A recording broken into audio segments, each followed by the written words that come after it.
சமமானவராக ராமானுஜர் விளங்குகிறார். சமமா இருக்காருனால் எல்லாரையும் கோயிலுக்குள்ளே விட்டார். ஆனா சாத்திர வரம்ப அவர் மீறல. கீழையும் சொன்ன சாஸ்திரங்கள் எதுவும் அத்தனை ஸ்பஷ்டமாக இப்படித்தான்னு சொல்லி யாரும் உள்ள வரக்கூடாதுன்னு எங்கேயும் சொல்லலை. அப்ப ராமானுஜர் எப்படி விட்டார்? சாஸ்திரங்கள்ல ஏதாவது குறிப்பு இருக்கா? இப்ப உள்ள வரக்கூடாதுன்னு சாஸ்திரங்கள்ல இல்லைன்னு சொல்லிட்டு வரலாம்னு ஏதாவது குறிப்பு இருக்கான்னா எனக்கு தெரிஞ்சு இல்லைன்னு தான் நினைச்சுட்டு இருந்தேன். மேலக்கோட்டையிலே ஒரு வயதான பெரியவர் எழுந்தருளி இருந்தார். உங்களிலே பல பேர் அவரை தரிசித்திருக்கக்கூடும்.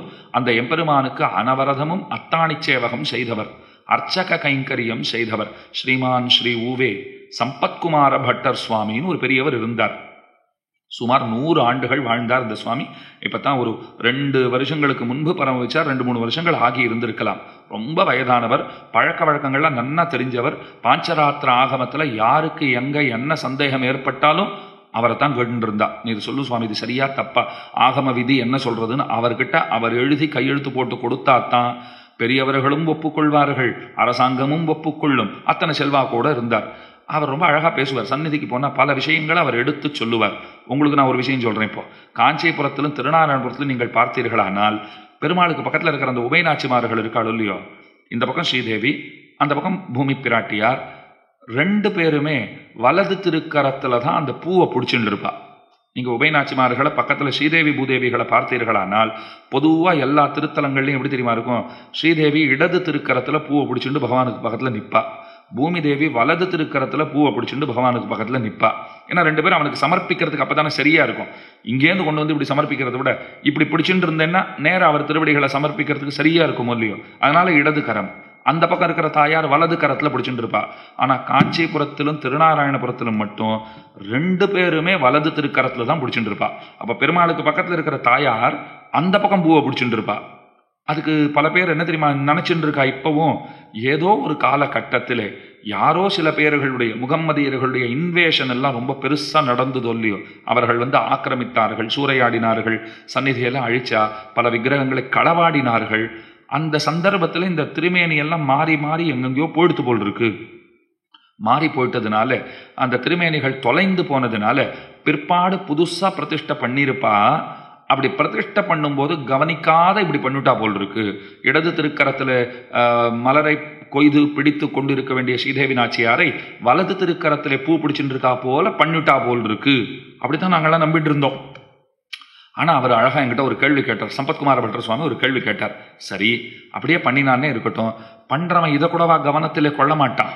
யாருடைய திருமேனியை பண்றோம், அவர்கள் எப்படி நிற்க வேண்டும், எத்தனை நளினமா நிற்க வேண்டும். நான் ஆண்டாள் நாச்சியாருடைய திருமேனியை வடிச்சு கொடுன்னு ஒருத்தங்கிட்ட போய் கேட்டேன்னா அவன் என்ன வேஷ்டியெல்லாம் உடுத்தி கையில தாளம் எல்லாம் கொடுத்து இதுதான் ஆண்டாள்னு கொடுப்பானா? சுவாமி, இது வேஷ்டியெல்லாம் கொடுத்துருக்கீர், அவள் அப்பாவுடைய திருமேனி இது, நான் ஆண்டாளை கேட்டா நீர் பெரியாழ்வார் என்ன பண்ணி கொடுத்துருக்கீர் அப்படின்னு கேட்போமா மாட்டோமா? அப்ப சிலை வடிக்கிறவர்கள் என்ன முட்டாள்களா? அவர்களுக்கு சில்ப சாஸ்திரம்னு இருக்கு. அந்த சாஸ்திரங்களிலே அவர்கள் கரை கண்டவர்கள், தெரியாத விஷயமே கிடையாது. அப்படிலாம் அஜாகிரதையாலாம் அவர்கள் பண்ணவும் மாட்டார்கள், ஆச்சாரியர்கள் பண்ணவும் விடமாட்டார்கள். அவர் அழகா அடுத்த வார்த்தை சொன்னார், இந்த திருமேனிகள் எல்லாம் தொலைந்து போய் புதிதாக உருவாக்கப்பட்ட திருமேனிகள் அன்று.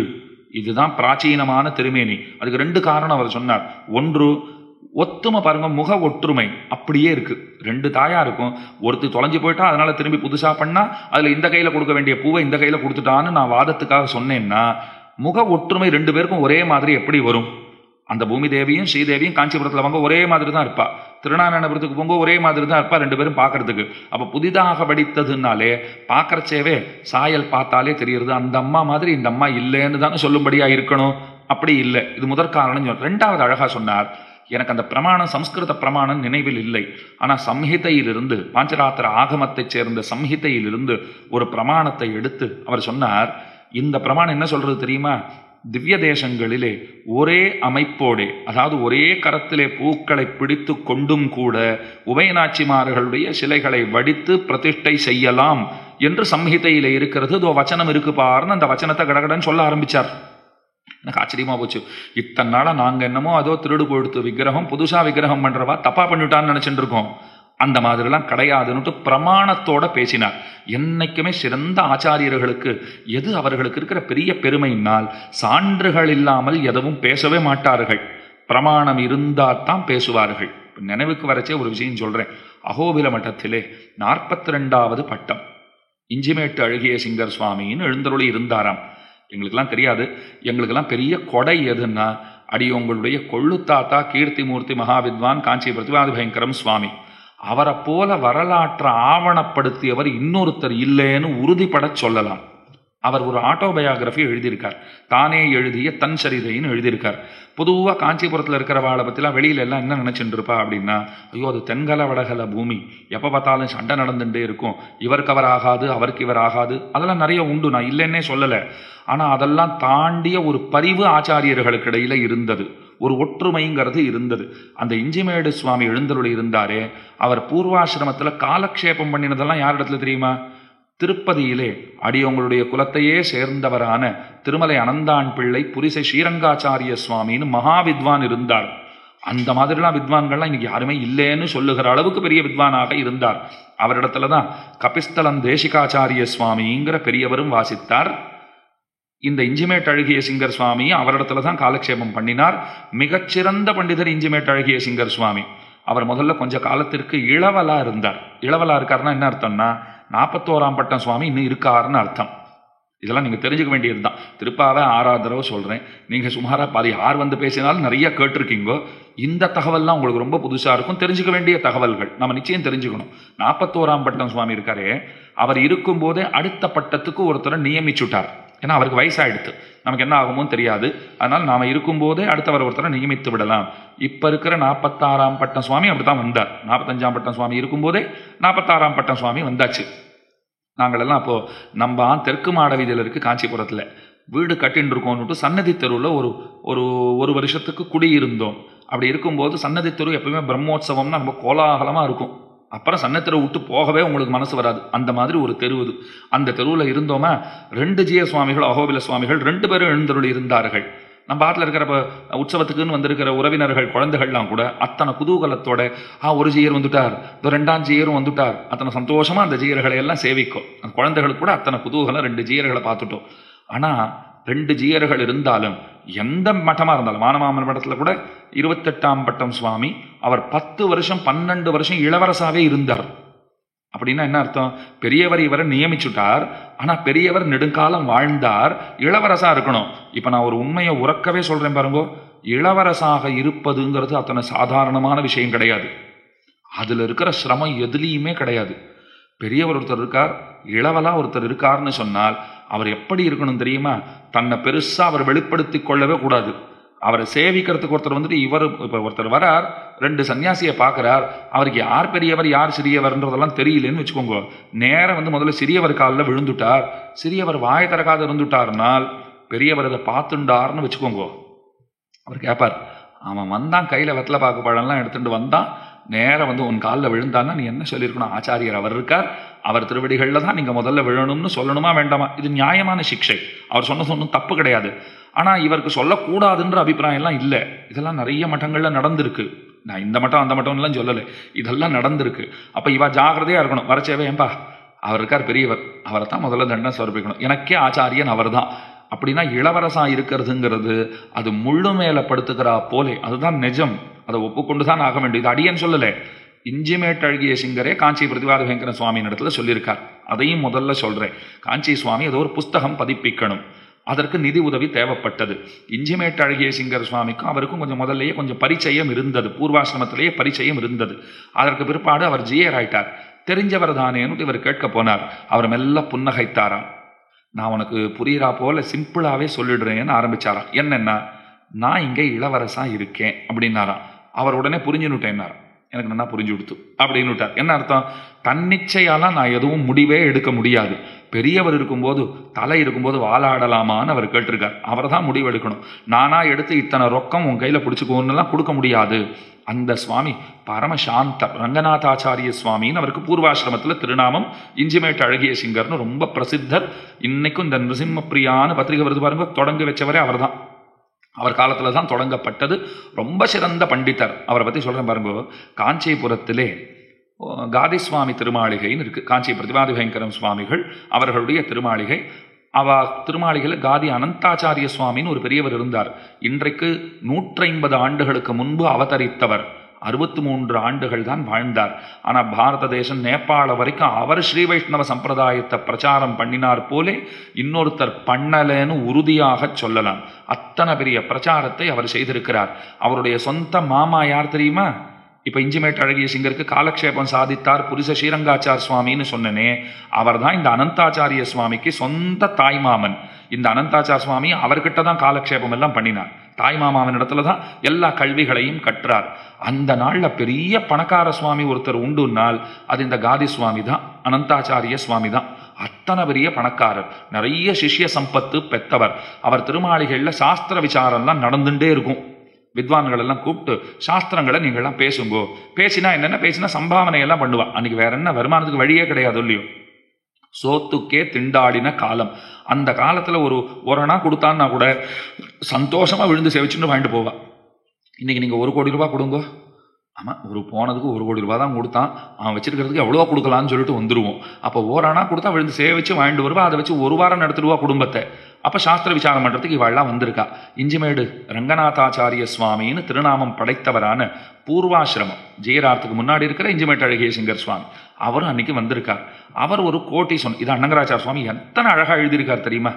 அவர் ஒரு கோட்டி சொல்றார். அதாவது சாஸ்திரத்துல ஒரு பட்சத்தை இவர் சொல்லிட்டே இருக்கார். எதிர்க்க இருக்கிற சில பேர் உடனே அதை ஆக்ஷேபிச்சாலாம். நீர் சொல்றது தப்பு சுவாமி அப்படின்னாலாம் இந்த இஞ்சிமேட் அழகிய சிங்கர். அப்ப ரங்கநாதாச்சார சுவாமின்னு திருநாமம் சொன்னேன்னு இல்லையோ, அவர் சரியா தான் சொல்லியிருக்கார். அவர் சொன்னாரா, இல்லை சுவாமி இதுதான் சாஸ்திரத்தினுடைய பட்சம், இதுதான் அப்படின்னு ஒரு கோட்டியே இவர் சொல்றார். எதிர்க்க இருக்கிறவா அது 4-5 பேரா சேர்ந்து பிரபலமா மறுத்துட்டா. இல்லை இல்லை இது தப்பு. உடனே அவர் சடக்கென எழுந்து நின்னாராம். எழுந்து நின்ன உடனே எல்லாருக்கும் பயம் வந்துருத்தான். கோச்சின்னு விட்டார் போல் இருக்கே. சாஸ்திர வாக்கியம் வாக்கியார்த்தம்னா இப்படித்தான் இருக்கும். ஒருத்தர் ஒரு கோட்டி சொன்னா அதுல ஏதாவது குறைகள் காணப்பட்டால் இது குறையா தெரியறதேன்னு எதிர்க்க இருக்கிறவா கேட்பா. நீங்க சமாதானம் சொல்லணும். சமாதானம் தெரியலன்னா அவாக்கிட்டே சமாதானம் கேட்கணும். எது சரியான அர்த்தங்கிறது அங்கே நிர்ணயம் செய்யப்படும். இதெல்லாம் நீங்க தெரிஞ்சுக்கணும். ஏன் நான் இன்னைக்கு இதெல்லாம் பெரும்பாலும் நாம பார்த்ததே இல்லை. உங்களுக்கு தெரிஞ்சதெல்லாம் இந்த உபன்யாசம் தான். அந்த உபன்யாசத்துக்கு வரவா எத்தனை பேர் இருக்கா? இப்ப உபன்யாசம்னா என்ன தெரியுமா? நான் பேசிண்டே போகலாம், குறுக்க நீங்க கேள்வியே கேட்கக்கூடாது. அதுதான் உபன்யாசம். என்ன சுவாமி இது திருப்பாவை செத்தார்னு ஆரம்பித்தீர், எங்கெங்கேயோ சுத்தி இப்ப இஞ்சிமேட் அழகிய வந்து நின்றுட்டு இருக்கீங்களேன்னு நீங்க கேட்க முடியாது. ஏன்னா உபன்யாசத்துல எனக்கு பரிபூரண சுதந்திரம். என்ன வேணும்னா பேசலாம்னா அப்போ ஏற்பாடு பண்ணுறவா என்ன சொல்லிடுவா, அப்போ அடுத்த வாட்டி கூப்பிடுறச்சே நாங்கள் ஜாக்கிரதையாக இருப்போம். என்ன வேணா பேசலாங்கிறது வேணும்னா உங்கள் சுதந்திரமாக இருக்கலாம், யாரை கூப்பிடணுங்கிறது எங்கள் சுதந்திரம்னு சொல்லிடுவா. அதனால் ஜாக்கிரதையாக தான் சொல்லணும். திருப்பாவையோடு ஒட்டி ஒட்டி கடைசியில் கொண்டு வந்து இந்த பசுமாட்டை கொண்டு போய் அந்த மரத்தில் கட்டிடணும். அதை கட்டிடத்தான் போகிறோம், இல்லைன்னு இல்லை. இருந்தாலும் பாருங்க, இப்போ இதே வாக்கியார்த்தம்னு வச்சுக்கோங்க. சாஸ்திர விசாரம் பண்ணுறான்னா ஒருத்தர் ஒரு கோட்டி சொல்லி உங்களுக்கு அது சரியா படலை, இங்கே ஒருத்தர் உட்கார்ந்து கொண்டு சாஸ்திரார்த்தம் ஒன்று சொன்னார், உங்களுக்கும் சாஸ்திரம் தெரியும்னு வச்சுக்கோங்க. நல்ல வேலையா உங்களுக்கு தெரியலையோ, நாங்கள் பிழைச்சோம். இப்போ தெரிஞ்சிருக்குன்னு வச்சுக்கோங்களேன், அதில் இவர் சொன்னது தப்புன்னு பட்டுதுன்னா நீங்கள் எழுந்து அங்கேயே கேள்வி கேட்கலாம். அதுக்கு உபன்யாசத்தில் முடியாது, வாக்கியார்த்தத்தில் பண்ணலாம். சுவாமி இது தப்பா படுறது, இன்னொரு தடவை நீர் சொல்லும், நீர் சொன்னது என்ன சொல்லும், அது சொல்லும், அது எத்தனாவது விபக்தி நீர் சொன்னீர், என்ன வேற்றுமை அது, அதை முதல்ல சொல்லும், அதுக்கு என்ன சமாசம் என்ன அதை சொல்லும், இப்படின்லாம் கேட்பா. நமக்கு தெரிஞ்சதெல்லாம் சமோசா தான். அவ ஏதோ சமாசம் சொல்லு, இதை சொல்லு, அதை சொல்லுன்னு கேட்டான்னா எல்லாம் வாக்கியார்த்தத்தில் நீங்கள் சொல்லித்தான் ஆகணும். ஆனா இவர் என்ன பண்ணிட்டார், திடீர்னு எழுந்து நின்றுட்டார், கோச்சின்னு விட்டார் போல் இருக்குன்னா. அதே போல விருட்டன வெளியில போயிட்டார், ஒருத்தரோடையும் ஒன்றும் பேசல. அப்படியா சரி அப்படின்னு எழுந்தார், நேரம் வந்துட்டார். எல்லாம் ஆச்சரியப்பட்டாலாம். ரொம்ப சாந்தர் தாந்தர், எப்பவும் கோபமே படமாட்டார், எப்பவும் புன்முறுவல் பூத்த திருமுக மண்டலம், சிரிச்சபடி தான் இருப்பார். இன்னைக்கு நம்ம இத்தனை கோச்சின்னு விட்டாரே, சரி என்ன பண்றது, அவர் ஏதோ ஒரு கோட்டி சொன்னார், நமக்கு சரியா படலை, கேட்டோம், இது கோச்சுண்டா என்ன பண்றதுன்னு பேசிட்டு இருந்தாலாம். உண்மையில் அவர் கோச்சிக்கல, நேர புறப்பட்டு தெற்கு மாட வீதியில் இருக்கிற தம்முடைய திருமாளிகைக்கு வந்தாராம். அலமாரியில புஸ்தகங்கள் எல்லாம் எடுத்து போட்டு தேட ஆரம்பிச்சிருக்கார். தாம் சொன்ன கோட்டி அந்த பட்சம் சரிங்கிறத அவர் எங்கேயோ வாசிச்சிருக்கார், கேட்டிருக்கார், அதனால தானே சொல்லியிருக்கார்.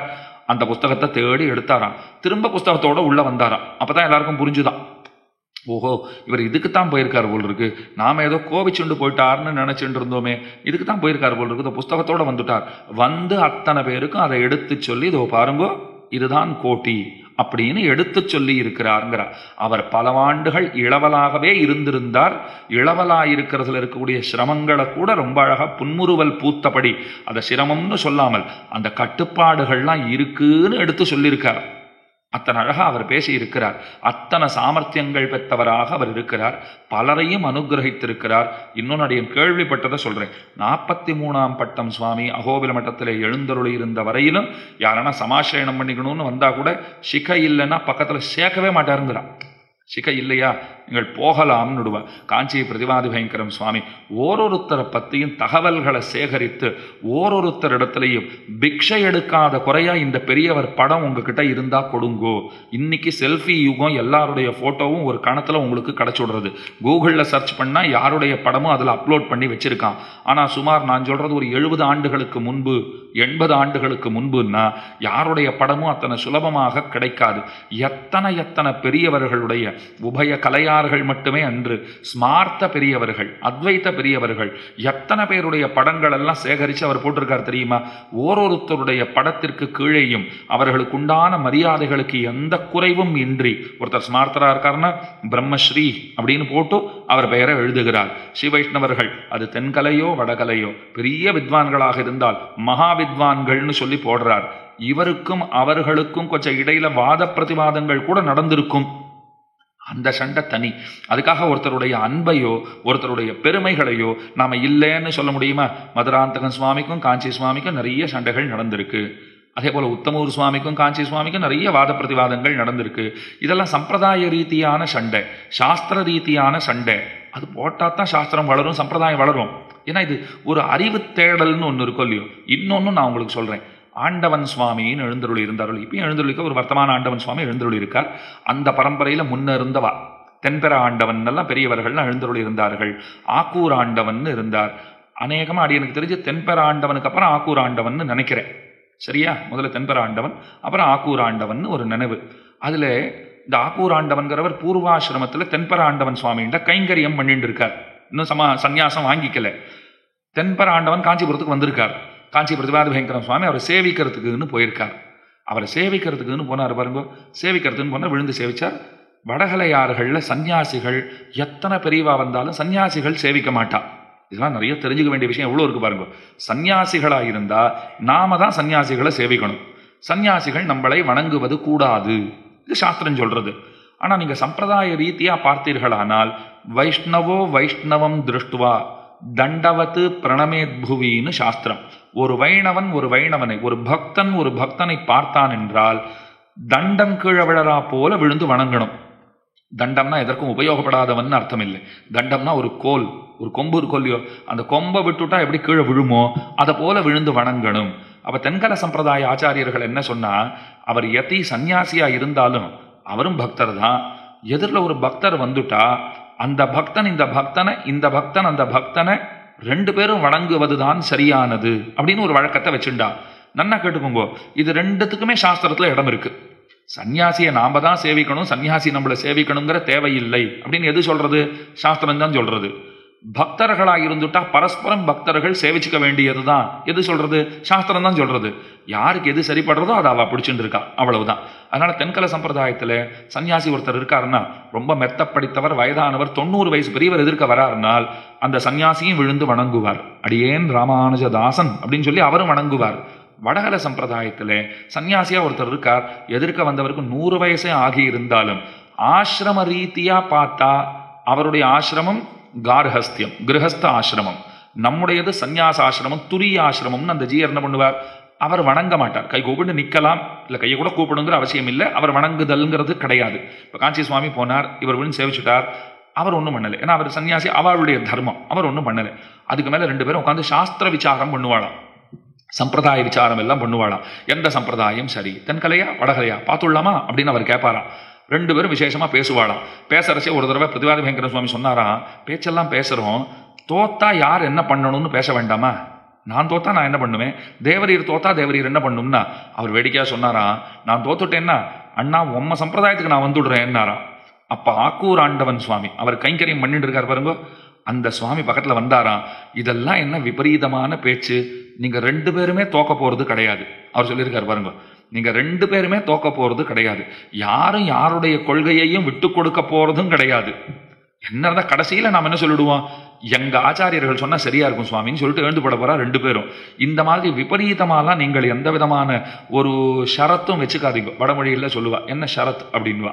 அது என்ன ஷரத்து அப்படின்னா ஒரு ஒப்பந்தம், என்னென்னலாம் வச்சுக்காதீங்க. என்ன டீல்னெல்லாம் பேசக்கூடாது. பேசுங்கோ, சம்பிரதாய விஷயங்களை 2 பேரும் பரஸ்பரம் பேசுங்கோ, எங்களுக்கு லாபம், நிறைய விஷயங்களை நாங்க கேட்டு தெரிந்து கொள்ளலாம். அந்த அளவுல தான் இருக்கணும். ஆக எதுக்கு சொன்னேன், எப்படிலாம் பரஸ்பரம் பழகி இருக்கிறார்கள்னு பாருங்க. அந்த தானே எழுதிய தன் சரிதையில ஓரொருத்தருடைய படத்தையும் போட்டு ஓரொருத்தருடைய பெருமைகளையும் எடுத்து சொல்லி இத்தனை தூரத்துக்கு சம்பிரதாயத்தை இவர்கள் எல்லாம் இப்படி வளர்த்திருக்கிறார்கள் என்று அத்தியாச்சரியமா காட்டியிருக்கா. இந்த கதை ஏன் இப்ப வந்தது தெரியுமா? பிரமாணங்கள் இல்லாமல் ஏதும் பேச மாட்டார்கள்னு ஆரம்பித்தேன். நல்ல வேலை பிடிச்சிட்டேன். ஏன்னா உங்களுக்கு இதை சொல்லிட்டே இருக்கும்போது உள்ளுக்குள்ள நாங்க படுற திண்டாட்டம் இருக்கு பாருங்க. நிறைய விஷயங்களை சொல்லிட்டே போயிட்டே இருப்போம், மனசுக்குள்ள ஓடும். ஆமாண்டா நீ இதை எதுக்காக இப்ப ஆரம்பிச்சேன்னு உள்ள மனசு கேட்கும். நடுவில் உங்ககிட்ட கேட்க முடியுமா? ஏன்னா நீங்க என்ன சொல்லுவீங்க, நீர் பேசும்போது நாங்க பேசக்கூடாதுன்னு சொன்னீரோ இல்லையோ, அந்த மாதிரி நீர் பேசும்போது நீரும் பேசக்கூடாது. நீர் என்ன பேசணுமோ அதை பேசிகிட்டே தான் போகணும். எங்களை கேள்வி கேட்கறதெல்லாம் ஆகாதுன்னு நீங்களும் சொல்லிடலாம். அப்ப இத்தனை கதை எதுக்கு வளர்ந்ததுன்னா, சான்றுகளின்றி பேச மாட்டார்கள். அதுக்கு தான் இஞ்சிமேடு சுவாமியினுடைய கதையை எடுத்தேன். அவர் நேர விருட்டுன்னு எழுந்தார், கோபத்தோட போனார், அப்படிலாம் கிடையாது. நேர திருமலைக்கு போனார், புஸ்தகத்தை எடுத்துன்னு வந்து மெதுவா அன்பா சொல்றாராம். நீங்களாம் இப்படி சொன்னீங்களே, என்னமோ நான் சொல்றது தப்பு, நீங்க வாங்கோ அப்படின்லாம் கூப்பிடல. அவர் அன்பா அந்த புத்தகத்தை பற்றி இதோ பாருங்க, அடியேன் சொன்ன பட்சம் அந்த கோட்டி இதோ போட்டிருக்கா, நீங்க தேவர் பார்க்கா, தேவர் கட்டாட்சிக்கா, வார்த்தைகள் எவ்வளவு அழகா இருக்கு பாருங்க. தேவர் கட்டாட்சிக்கான நீரும் பா, அப்ப தேவர் கட்டாட்சிக்கான என்ன அர்த்தம், நீரும் பார்க்கா அப்படின்னு கொடுத்துருக்கார். அப்ப பிரமாணங்களின்படி பேசுபவர்கள், இதை ஞாபகம் வச்சுக்கோங்க. சான்றுகள் இல்லாமல் பேசவே செய்யார்கள். இப்ப இந்த கதை ஏன் எடுத்தேன், மேலக்கோட்டையில அர்ச்சக சுவாமி பத்தி சொல்லிட்டு இருந்தோம் இல்லையோ, அதுக்கு எடுக்கப்பட்ட ஒரு கிளைக்கதை இது. கிளைக்கதைக்குள்ள சில கிளைக்கதைகளை எல்லாம் பார்த்தோம். இப்ப உண்மையான மேலான முதல்ல எடுத்த கதைக்கு போக வேண்டாமா? அவர் சொன்னார், 3 நாள்கள் எல்லோரும் பெருமானை சேவிக்க வரலாம்னு ராமானுஜர் ஏற்பாடு செய்தாரே, அதை பத்தி நீ என்ன நினைக்கிற அப்படின்னு கேட்டார். நான் சொன்னேன், பெரிய புரட்சி இது, எத்தனை பெரிய புரட்சி அந்த காலத்துல செய்திருக்காருன்னு சொன்னால் அது எத்தனை சாகசமான காரியம் அப்படின்னு. அடுத்த கேள்வி என்கிட்ட கேட்டார், இதை சாத்திர வரம்புகளுக்கு உட்பட்டு பண்ணியிருக்காருன்னு நினைக்கிறியா, இல்ல ராமானுஜர் சாஸ்திர வரம்புகளை உடைச்சுட்டாருன்னு நினைக்கிறியான்னு கேட்டார். இது சிக்கலான கேள்விதான். நான் என்ன நினைச்சிட்டேன், ஒரு வைதிகர் இடத்துல சாஸ்திர வரம்புகளை ராமானுஜர் மீறினார்னு சொன்னா அது தப்பு. ஆனா செயலை பார்த்தா மீறி செய்யப்பட்ட செயலாத்தான் இருக்கு. வழக்கத்துல இல்லாத ஒன்றை அவர் தானே ஒரு பிடிவாதம் கொண்டு செயல்படுத்தினா போலத்தான் இருக்கு. என்னன்னு தெரியலையே, நீர் தான் சொல்லணும், சாதிக்கணும் அப்படின்னு கேட்டேன். அவர் சொன்னார், அதுக்கு ஒரு பிரமாணத்தை எடுத்து சொல்றார். ஆகமத்துல ஏதோ ஒரு இடத்துல சில நாள்கள் விசேஷமாக எல்லோரும் பகவானை சேவிப்பதற்கு ஏற்பாடு செய்யப்படல் வேண்டும், அவர்களையும் அனுமதிக்க வேண்டும். எல்லா நாள்களிலும் நீங்கள் விடாமற் போனாலும் வருடத்திலே சில பல நாள்களை அவர்கள் தரிசிப்பதற்கென்றே நீங்கள் அவர்களுக்கு ஒதுக்கி கொடுத்து அவர்களை வரவேற்று அவர்கள் நன்கு இறைவனை தரிசிப்பதற்கு வழிவகை செய்ய வேண்டும்னுட்டு ஆகமத்துல பிரமாணம் இருக்குன்னு எடுத்து காண்பிச்சார். எனக்கு அத்தனை ஆச்சரியமா இருந்தது. அப்ப ராமானுஜரை பத்தி இன்னைக்கு உலகத்துல எல்லாரும் பேசும்போது அவர் எல்லாம் சமுதாயத்துல புரட்சி செய்தவர், சாஸ்திரங்கள் எல்லாம் மீறி நடக்கணும்னு ஆசைப்பட்டவர் கிடையவே கிடையாது. முதல்ல அவருக்கு அப்படி ஒரு எண்ணம் மனசுல இருந்தது, அறியாமல் இருந்த வயதுன்னு வச்சுக்கோங்க. திருக்கச்சி நம்பிகளை ஆச்சாரியனை அடையணும்னு அவர் ஆசைப்பட்டார். திருக்கச்சி நம்பிகள் ஒப்புக்கலை. திருக்கச்சி நம்பிகள் என்ன சொல்லிட்டார், ஆச்சாரியனாயிருக்கிற தகுதி படைத்த இடத்துல நான் பிறக்கவில்லை, அதனால் அது நம்மால முடியாதுன்னு விட்டார். ஆனாலும் ராமானுஜருக்கு திருக்கச்சி நம்பிகள் இடத்துல ஆச்சாரியவத்து பிரதிபத்தி உண்டு. ஒரு ஆச்சாரியனை போல மதிக்கிறார். ராமானுஜ முனேர்மான்யம் வந்தேகம் சஜ்ஜனாஸ்ரயம் அப்படின்னு திருக்கச்சி நம்பிகளை கொண்டாடுகிறோம். ராமானுஜ முனியினாலே அபிமானிக்கப்பட்டவராய், அவராலே நன்கு மானிக்கப்பட்டவர், கொண்டாடப்பட்டவர்ங்கிற ஏத்தம் திருக்கச்சி நம்பிகளுக்கு உண்டு. அப்ப ராமானுஜர் சாஸ்திர வரம்பெல்லாம் மீறல, சமதாமூர்த்தின்னு முதல்ல பார்த்தோமா, இப்ப திரும்ப அங்க போகணும். மேல மேல மேல படிக்கட்டுல இருந்து இறங்குறது எத்தனை முக்கியமோ அந்த படிக்கட்டுக்கு திரும்ப ஏறி போய் முதல்ல இருந்த படிக்கட்டுல நின்று விஷயத்தை பிடிக்கிறது முக்கியமோ இல்லையோ. அப்ப சமதாமூர்த்தின்னா எல்லோரையும் சமமாக பார்க்கிறவர். அதேதான் பகவானும், அத்தனை பேரையும் சமமா பார்க்கிறவர், எல்லாருக்கும் சமமானவர். அப்ப அவருக்கு விரோதிங்கிறது யாருன்னா யாருமே கிடையாது விரோதி. பகவானுக்கு விரோதியே கிடையாதுன்னா கன்னத்தை அப்படி தடவிட்டு மோவாயை தடவிட்டு பகவான் சொல்றார், சில பேர் உண்டுங்கிறார். யாரு? என் அடியவர்களுக்கு எவ்வவர்கள் விரோதிகளோ அவர்கள் எனக்கும் விரோதிகள்னார். பக்தன் பகவான், இந்த தொடர்பே எவ்வளவு அழகா இருக்கு பாருங்க. பக்தன் சொல்றான், எனக்கு யாரும் விரோதி கிடையாது, யாரெல்லாம் பகவானுக்கு விரோதிகளோ அவர்கள் எல்லாம் எனக்கு விரோதிகள். பகவான் என்ன சொல்றான், எனக்கு யாரும் விரோதி எல்லாம் கிடையாது, எவ்வவர்கள் எல்லாம் என்னுடைய பக்தர்களுக்கு விரோதிகளோ அவர்கள் எனக்கு விரோதிகள்ங்கிறான். இப்ப ஹிரண்யகசிப்புவை நீங்க எடுத்துக்கோங்களேன். அவன் ரொம்ப நாளா பகைவன் தான், பகவான் கோபித்துக் கொள்ளவே இல்லை. ஆனால் என்று தொடங்கி அவன் பிரகலாதனை துன்புறுத்த ஆரம்பித்தானோ பகவான் அப்பெல்லாம் தாங்கிக்கவே இல்லையே. பகவான் கிட்ட கூறத்தாழ்வான் இது ஒரு கேள்வியா கேட்கிறார். வரதராஜஸ்தவத்துல ஒரு கேள்வி கேட்கிறார். உனக்கு இரணியன் பழைய பகைவன் தானே? ஆமாம். அப்பெல்லாம் நீ கோச்சுக்கலையே? ஆமாம். ஆனா பிரகலாதன் அவன் துன்புறுத்தின உடனே உனக்கு கோபம் வந்துருத்தேன்னா? ஆமாங்கிறார். அப்படித்தாங்கிறார். என்ன பண்ணாலும் நான் பொறுத்துவேன். என் பக்தன் மேல கையை வச்சா என்னால தாங்கிக்க முடியாது. எது அபராத சஹசிரம் அஜஸ்ரஜம் துவை சரண்ய ஹிரண்ய உபாவகத்து வரததேன சிரம் துவம் அவிக்ரியா விகிருதிமர்பக நிர்பஜனாதகான்னு ரொம்ப உயர்ந்த ஸ்லோகம் வரதராஜஸ்தவத்திலே சாதிக்கிறார். அப்ப பாருங்க, பெருமாளிடத்துல கூறத்தாழ்வானே இந்த கேள்வியை கேட்டு விடையும் பெற்றிருக்கிறார் என்று அறிகிறோம். அப்ப எல்லாருக்கும் சமமா இருக்கான்னா செற்றாரே இல்லைன்னு தெரிஞ்சு போச்சு. யார் எதிரிகள் அப்போன்னா? கண்ணனுடைய எதிரிகள், கோபாலர்களுடைய எதிரிகள். இந்த இடத்துல ரொம்ப ஆச்சரியமான வியாக்கியானம். கம்சன் பல பேரை அனுப்பினான் கண்ணனை கொல்றதுக்காக. உங்களுக்கே தெரியும், பூதனை வந்தாள், சகடாசுரன், திருணவர்த்தகாசுரன், அகாசுரன், அந்தகாசுரன், பகாசுரன், வத்சாசுரன், கபித்தாசுரன், தேனுகாசுரன், பிரலம்பாசுரன், சொல்லுண்டே போல அரிஷ்டாசுரன், எத்தனை பேர் பாருங்க, வந்துட்டே இருக்கு. அத்தனை பேர் அனுப்பினான். ஆனா கம்சன் எத்தனை கெட்டிக்காரன்னு பாருங்க. அவன் ஒரு தடவை கூட வரல. ஒரு தடவை கூட அவன் வரல. ஒரு அணி இருக்கு, 11 பேர் ஆடின்னு இருக்கான்னா, பழைய நாளில் ஒருத்தர் இருந்தார். பழைய நாளில் ரொம்ப பழசெல்லாம் இல்லை, ஒரு 5-6 வருஷம் வரைக்கும் முன்னாடி வரைக்கும் இந்திய அணி பிளேயிங் 11ல் இடம் பிடிச்சுட்டு இருந்தார். இப்பவும் ஐபிஎல்னா சென்னைனா அவரை தான் எல்லாரும் சொல்றாளா இல்லையா? ஐபிஎல் போட்டி வந்துடுத்துன்னா அவர் இருந்தால் தான் சென்னை அப்படின்னு அவருக்கு அத்தனை ஏகோபித்த வரவேற்பெல்லாம் இருக்கு. அவர் மெதுவாக கடைசியில தான் வருவார். எல்லாரும் ஆட்டம் எழுந்துட்டாளா? இப்ப வேற யாருமே இல்லையா பின்னாடி? பந்து வீசுறவார் தான் இருக்காளா? இப்பத்தான் நாம் போகணும் அப்படின்னு வருவார். பந்துகளை இந்த பக்கம் தெரிக்க விடுவார், அந்த பக்கம் தெரிக்க விடுவார். 2 பால் 2 6 உள்ள போயிட்டே இருப்பார். இந்த மாதிரி ஆடுறாருன்னு பேர் எடுத்திருக்காரு இல்லையோ? ஒரு கட்டத்துல எல்லாரும் ஆட்டம் இழந்துட்டான்னா அணித்தலைவன் என்ன செய்வான்? நான் போறேன்டான்னு வரணுமா வேண்டாமா? அவர் தானே அணித்தலைவர். கம்சன் ஒரு தடவை கூட வரல பாருங்க, நன்னா தெரிஞ்சுக்கோங்க. இத்தனை பேரை அனுப்பினான். எப்போ 4-5 ஃபெயில்யூர்ஸ் ஆச்சோ, நானா இருந்தா என்ன பண்ணிருப்பேன்? நானே போய் பார்க்கறேன்டா, அந்த பையன் யாருன்னு போய் பார்த்துட்டு வரேன்டா அப்படின்னுட்டு யார் அந்த பையன்னு கேட்டுட்டு போகணும் இல்லையோ? வரவே இல்லை கம்சன். ஏன் வரல அப்படின்னா, கண்ணனிடத்துல இருக்கிற பயத்தினால வரலன்னு சொல்லாதீங்கோ. செற்றார் திரளழிய சென்னு செரிச்சையும் குத்தமுன்னில்லாத கோவலர்கள், இந்த கோபாலர்கள் கிட்ட இருக்கிற பயத்தினாலேயே வரலையாம். கண்ணன் வரைக்கும் போகவே போகாதீங்கோ. இங்க இருக்கிற கோபாலர்கள் ஆயிரக்கணக்கான கோட்டிக்கணக்கான பசுமாடுகளை வைத்து கொண்டு ஓரொரு பசுவையும் சிரமமின்றி கறக்க சாமர்த்தியம் படைத்திருக்கிறவர்களான இந்த கோபாலர்கள். அவ சொல்றாளா, எங்களுக்கு என்ன ஆடு மாடு மேய்க்க தெரியும், அது மட்டும்தான் தெரியும்னு நினைச்சிட்டு இருக்கியா கம்சா? நாங்கள்லாம் எதிரிகள்னு எவனாவது வந்துட்டா துவம்சம் பண்ணிடுவோம், பந்தாடிடுவோம். அந்த அளவுக்கு எங்களுக்கு சாமர்த்தியம் உண்டுன்னு சவால் விடக்கூடியவர்களாக இருக்கிறார்களாம். இது என்ன அழகான ஒரு விமர்சம்னு பாருங்க. எத்தனை ஆராய்ச்சி பண்ணி இதை சொல்லியிருக்கா. இத்தனை பேர் அனுப்பிச்சானே, அவன் ஏன் வரலன்னு ஒரு கேள்வி கேட்டுண்டு அவன் வராத்துக்கு காரணம் கண்ணன் ஏதாவது பண்ணிடுவாங்கிற பயத்தினால இல்லை, இந்த கோபாலர்கள் ஏதாவது பண்ணிடுவாளோன்னு இவர்களிடத்திலேயே அவனுக்கு அச்சம். அதனாலேயே வராமல் இருந்து விட்டான். செற்றார் திரளழிய சென்று செரு செய்யும் எதிரி வந்தப்புறம் புறமுதுகிட்டு ஓடுகை, அது ரொம்ப தப்பு. எதிரி வரட்டும் பார்த்துக்கலாங்கிறது அதுவும் தப்பு. எதிரி வரணும்னு நினைக்கிற போதே ஓடி போய் அவனை அடிக்கிறதுன்னு இருக்கு பாருங்க, அதுதான் உத்தமனான வீரனுக்கு லட்சணம். நீ வரேன்னு நினைக்கும் போதே நான் உன்னை அடிச்சிருக்கணும். அப்பதான் அவன் என்ன நினைப்பான், நாம போகணும்னு நினைச்சதுக்கேவா நம்மளை அடிச்சுட்டு போயிருக்கான். உத்தமனான வீரன். செற்றார் திரளழிய சென்று செரு செய்யும், சிங்கத்தை அல்லது புலியை அது இருக்கிற குகையிலேயே போய் சந்தித்து அதை அடித்து நொறுக்கவல்ல சாமர்த்தியம் ஒருத்தர் இடத்துல இருக்குன்னு சொன்னால் அதுதான் செற்றார் திரளழிய சென்று செரு செய்யும். லங்கைக்கு போய் ராவணனை முடித்து வெற்றி பெற்று சீதையை மீட்டான் ராமன்கிறது எத்தனை பெரிய பெருமை. கம்சன் இருக்கிற மதுரைக்கு போய் அந்த கம்சனை முடித்து சாணூர முஷ்டிகாதிகளை முடித்து குவலையா பீடத்தை முடித்து இத்தனையும் செய்திருக்காருங்கிறது 8 வயசு கண்ணனுக்கு எத்தனை பெரிய பெருமை. செத்தார் திரளழிய சென்று செரு செய்யும் குற்றம் ஒன்றில்லாத கோவலர். இன்னைக்கு எழுப்பப்படுகிற பெண் பிள்ளை, அவளுடைய தகப்பனாருக்கு ஒரு பெருமை இருக்கு.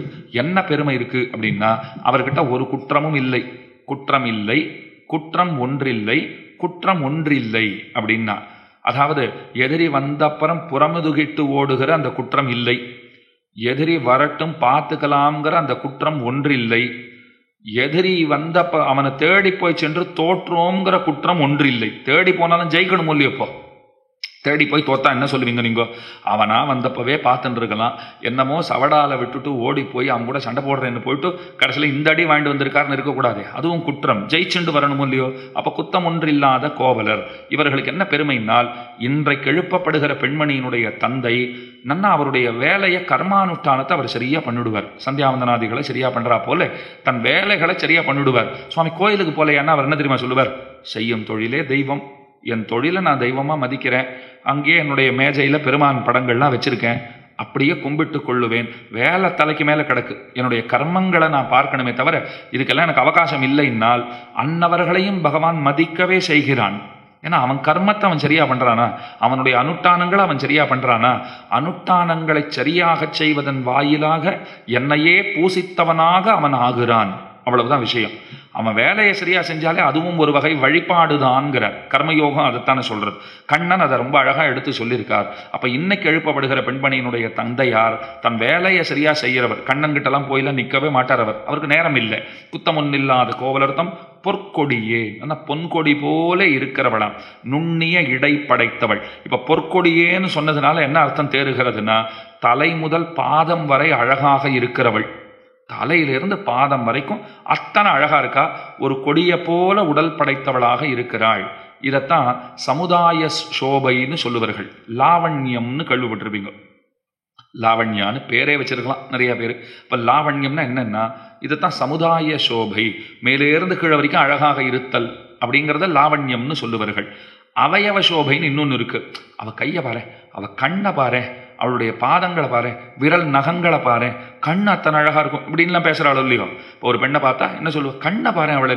இப்போ மீதி அவயவங்கள் உறுப்புகளை காட்டிலும் கண்ணழகிலே சிறந்தவளா இருக்கா. இப்போ 13ஆம் பாட்டு போதரி கண்ணினாயின்னு எழுப்ப போறா.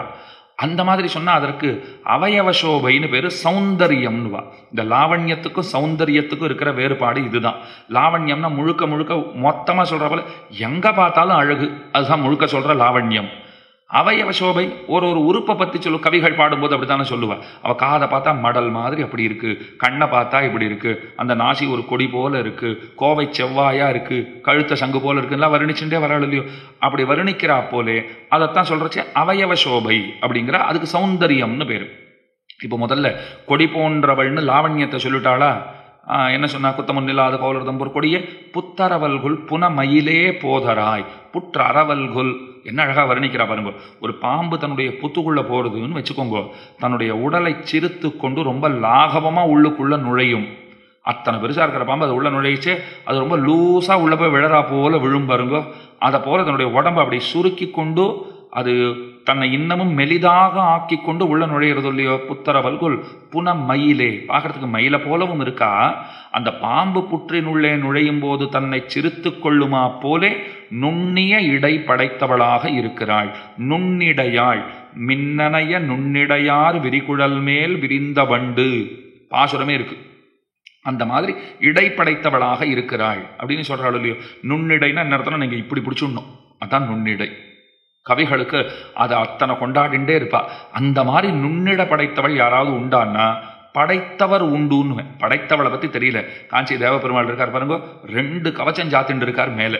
வேதாந்த தேசிகன் வரதராஜ பஞ்சாசத்துல பாடுறார், 2 கவச்சத்தோட நீ அழகாத்தான் இருக்க, ஆனா அந்த ஸ்வதஹா திருமேனின்றது இருக்கும் இல்லையோ, இயற்கையான திருமேனி. இப்ப நாமெல்லாம் பாக்குறோம்னா மேல கவச்சம் போட்டு தான் நமக்கு காட்சி தருகிறார் அவர்.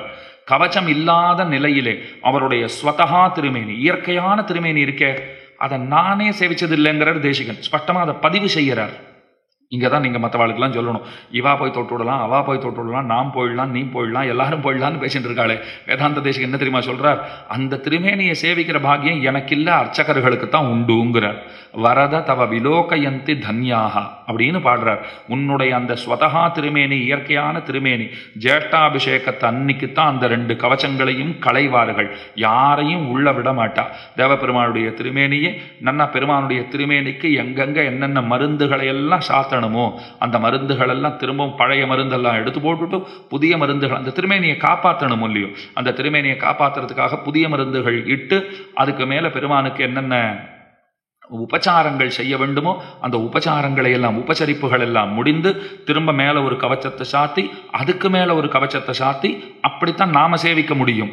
அதைத்தான் வேதாந்த தேசிகன் சொல்றார். அந்த ஸ்வதகா திருமேனி எத்தனை அழகுன்னா அவளெல்லாம் விசாரிச்சா அர்ச்சக சுவாமிகள்லாம் என்ன தெரியுமா சொல்லுவா, ரொம்ப நுண்ணிய இடம் நம்ம பெருமாளுக்குன்னுவா. அடியன் கேட்பேன், நுண்ணிய இடைன்னா எப்படின்னா இப்படி பிடிச்சுடலாம் சுவாமி, அத்தனை மெலீசா அத்தனை அழகா இருப்பாருன்னா. கவச்சம் சாத்தின்டா அப்படி தெரியலையே, கொஞ்சம் பருமனா இருக்கா போல இருக்காருன்னா உங்களுக்கு அப்படி தெரியணுங்கிறதுக்கு தான் இந்த கவச்சம் சாத்துறதே. அவர் அத்தனை நுண்ணிய இட படைத்தவர், அத்தனை அழகர்னா கண்ணு பட்டுவிடாதா? இப்போ கண்ணு படக்கூடாதுங்கிறதுக்கு தான் 2 கவச்சமே போடுறோம்னா நல்ல பதில் அது.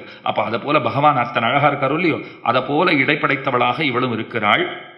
புத்தரவல்குல் புனமையிலே போதராய் சுத்தத்து தோழிமார் எல்லாரும் வந்து, உடனே அவ கேட்டா, என்னை எழுப்புறதுக்கு வந்திருக்கீங்களே எல்லாரும் வந்தாச்சான்னு கேட்டா.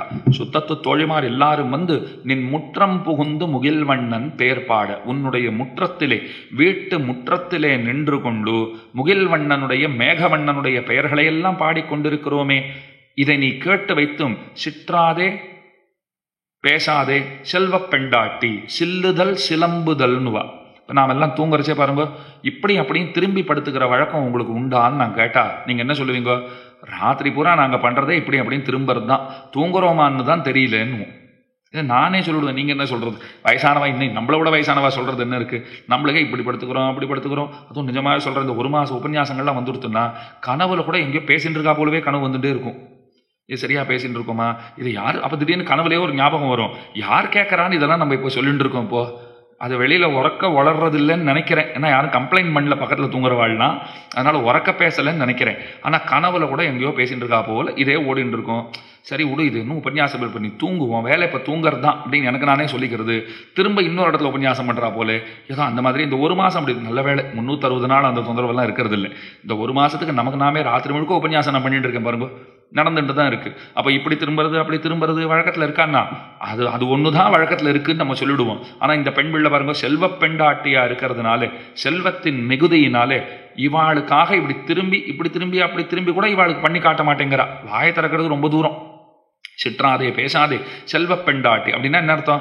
நீங்க பாட்டுக்கு கூட்டுருங்க, நான் பாட்டுக்கு நான் கிடக்கிறபடித்தான் கிடப்பேங்கிறா போல கிடக்கிறாளாம். சிற்றாதே பேசாதே செல்வ பெண்டாட்டி நீ எற்றுக்குறங்கும் பொருள், என்னத்துக்காக இப்படி தூங்கிட்டு இருக்க, என்ன பிரயோஜனத்தை அடையக்கூடும் என்று கருதி நீ இங்கனம் உறங்கிக் கொண்டிருக்கிறாய், நீ செய்வது முறையன்று, நீ செய்வது சரியென்று எழுந்திருந்து வர வேண்டும் என்று அவளை எழுப்பும்படியான பாசுரம். ஆக இந்த பாசுரத்தாலே உணர்த்தப்பட்டவள் குத்தமுன்னில்லாத கோவலர்தம் பொற்கொடி, அதற்கு மேலே செல்வ பெண்டாட்டி விதேயாத்மான்னு சொல்லுவார்கள். பகவானுக்கு ரொம்ப வேண்டப்பட்டவளாக இருக்கிறாள்ங்கிறது தான் இவள் படைத்திருக்கிற மிகப்பெரிய செல்வம். அதனால தான் இவளையும் எழுப்பிக் கொண்டு எம்பெருமானிடத்திலே செல்ல வேண்டும்னு பாரிக்கிறார்கள்.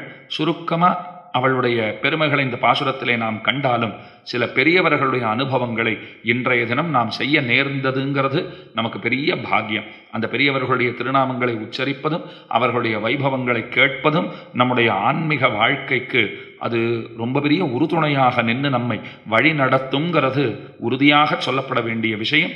அதனால இந்த நாள் ரொம்ப இனிய நாளாக, உங்களுக்கு எப்படி இருந்ததோ தெரியாது, தனிப்பட்ட வகையில் அடியனுக்கு மனநிறைவை தந்த நாள்னு சொல்லணும். ஏன்னா ஏதோ ஒரு கதையை பிடிக்க போய் அது பல பெரியவர்களுடைய அனுபவங்களை, ஆனால் இதற்கெல்லாம் வித்திட்டவர் இந்த விஷயங்களை இளைஞர்களான இன்னைக்கு இருக்கிற தலைமுறைகள் வரைக்கும் கொண்டு சேர்த்த பெருமை ஒருவருக்கு உண்டுன்னு சொன்னால் இந்த நாவலம் பெரிய தீவினில் காஞ்சி மகாவித்வான் பிரதிபாதி பயங்கரம் சுவாமியை தவிர இன்னொருத்தரை நம்மளால காட்டவே முடியாது.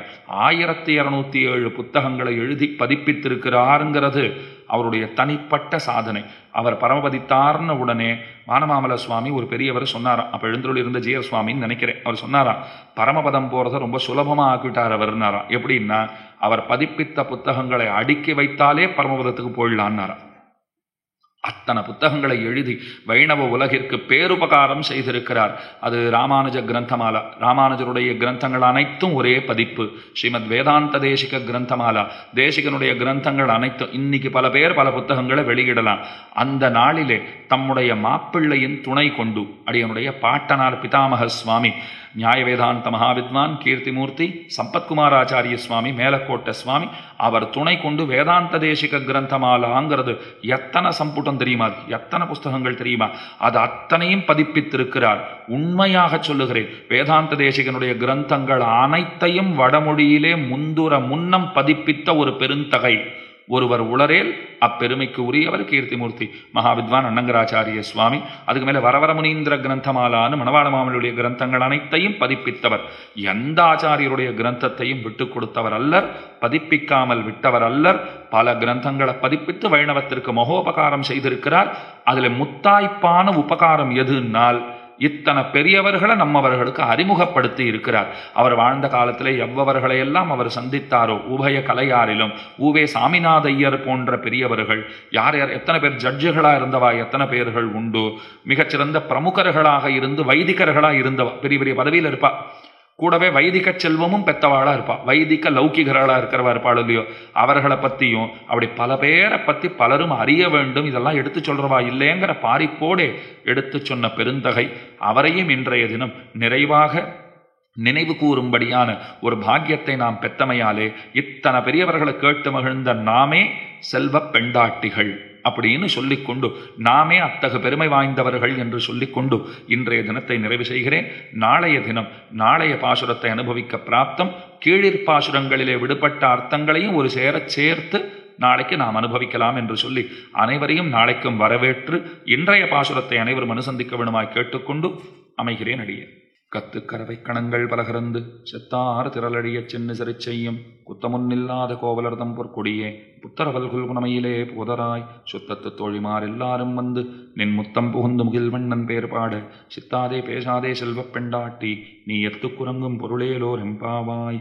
ஸ்ரீமத்யை விஷ்ணு சித்தாரிய மனோநந்தனஹேதவே நந்த நந்தன சுந்தரியை கோதாயை நித்யமங்கலம். ஸ்ரீமதே ரம்யஜாமா திருமுனீந்திராய மகாத்மனே ஸ்ரீரங்கவாசினே பூயாத் நித்யஸ்ரீர் நித்யமங்கலம்.